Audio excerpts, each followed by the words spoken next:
The U.S. seizing an oil tanker off the coast of Venezuela that marks a major escalation in the crackdown against narco-terrorism. So we're watching this today.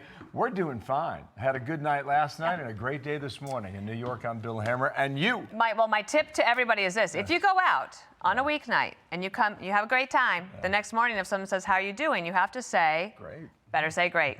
Great, I'm great. So I'm Dana Perino, and this is America's Newsroom, and truly, Fox News threw a wonderful holiday party. It was the best part. I had a great time. Cool. But we also have news. So Attorney General Pam Bondi releasing dramatic video of the daring operation, and it shows U.S. forces swooping in from a helicopter above the vessel and then landing on the deck of the ship with their weapons drawn. At the White House, President Trump called the seizure more than justified.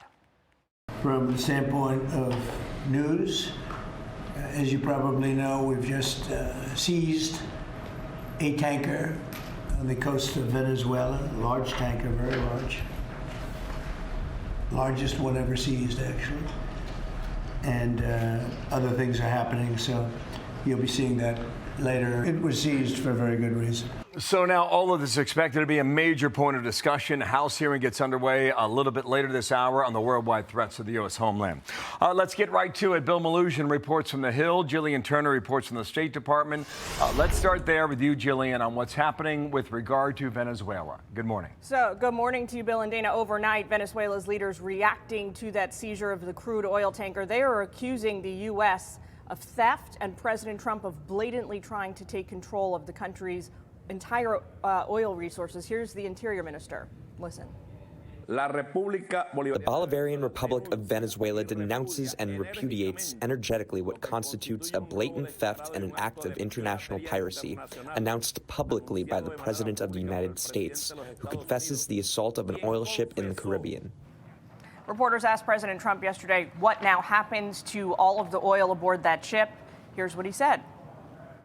We're interested in the seizure of this tanker. What happens to the oil on this ship? Well, we keep it, I guess.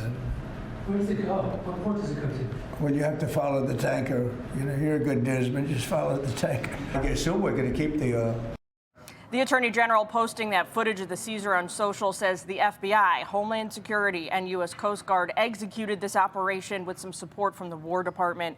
The U.S., it turns out, we are learning, had issued a warrant for this oil tanker, alleging it was used to transport illegal oil from Venezuela and Iran in support of foreign terrorist groups. Venezuelan dictator Nicolas Maduro, meanwhile, has been rallying his supporters in Caracas. No more Vietnam, no more Somalia, no more Iraq, no more Afghanistan, no more Libya, no blood for oil. So we learned from the president himself yesterday he has not spoken with Maduro since their shock phone call last week.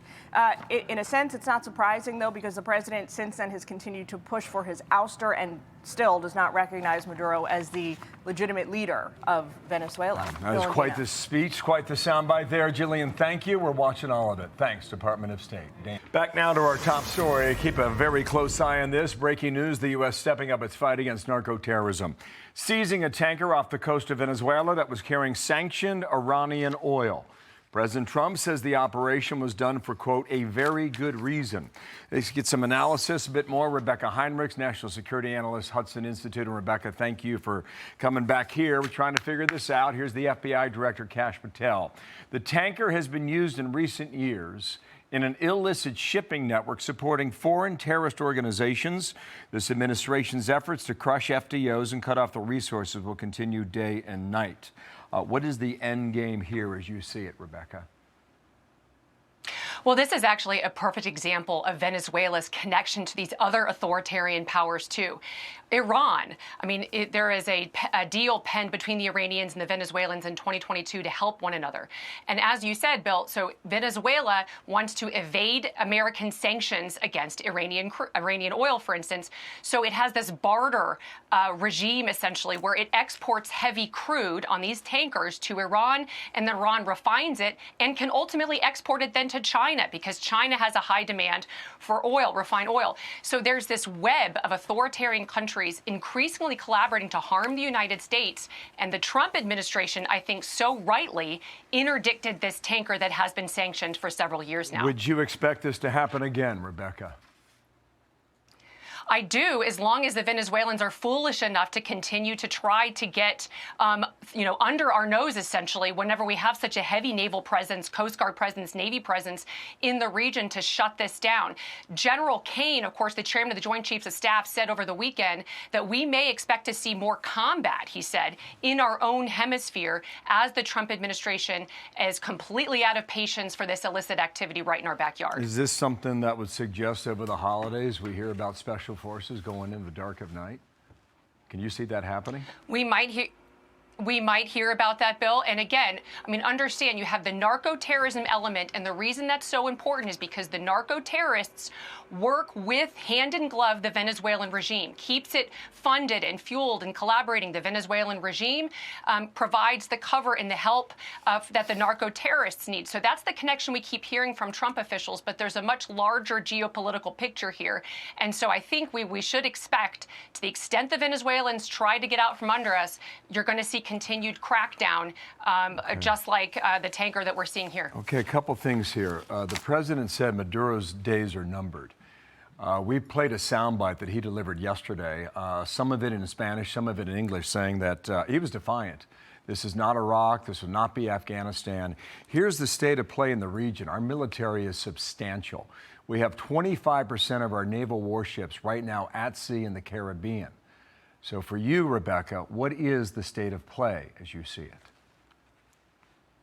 Well, clearly the Trump administrations understand that Maduro does have to go. Maduro is just a stooge for these other authoritarian powers establishing a foothold in our own hemisphere. And so the Trump administration wants Maduro to exit. He wants the people surrounding Maduro to force him out. And they want a regime that's friendly to the United States to replace him, which is, of course, what the Venezuelan people want. It's how they voted again and again. And so that we're trying, we at the United States is trying to force him out without actually having to do something more extreme, like strikes in Venezuela or some other military option that would be riskier to put Americans at risk. But clearly that is the end state at this point for the Trump administration. I want to squeeze this in. Soundbite number 3, guys. Go ahead and roll it. The president was then asked about the Colombian president in South America. Watch. Have you considered talking to the president of Colombia, who you call a drug leader?